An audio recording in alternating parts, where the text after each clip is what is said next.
Sasa naomba kwanza nisubiri kwa hapa kidogo, niende nikaangalia kama kuna mtu pale ama hamna. Unajua hamna. Kwa mwanamke kuleta mwanaume kweli bwana, poa kuna.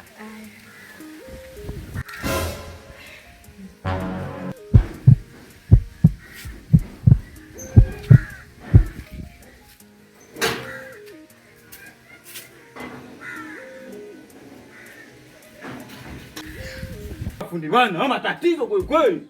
Nyosha hapa taki. Fanya hivi taki na mlipe pesa zangu nyingi. Omba kwe imepasuka. Weka mkanda vizuri, weka nondo zijae. Wananiwekea mnondo za ajabu ajabu. Vipi? Baba. Babangu samani. Sema, samani nini? Sema. Hapa nyumbani kuna masharti nimeweka baba. Tena masharti kweli nimeweka kweli kweli. Kwa pumbavu hapa nyumba kweli watanichanganya. Sema. Endelea. Ila baba, kwa heshima babangu. Unajua mimi peke yangu siwezi. Kwa hiyo nimekuja na mgeni wangu.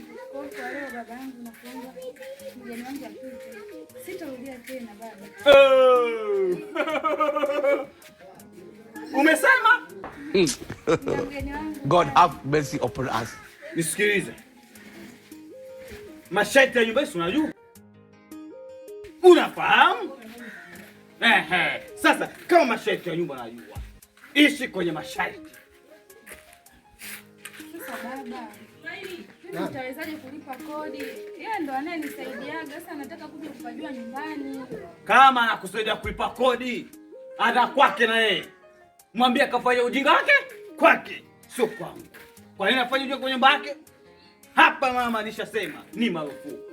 Basi mzee, usiongee kwa nguvu, utanizalilisha. Nikuzalilishe vipi? Wengine watanisikia huko.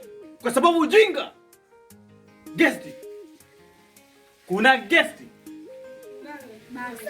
Basi ondoka. Pumbavu. Nyoko. Nyumba yangu tu kufika huko ndani. Na anatupu ndo wale mafundi tu.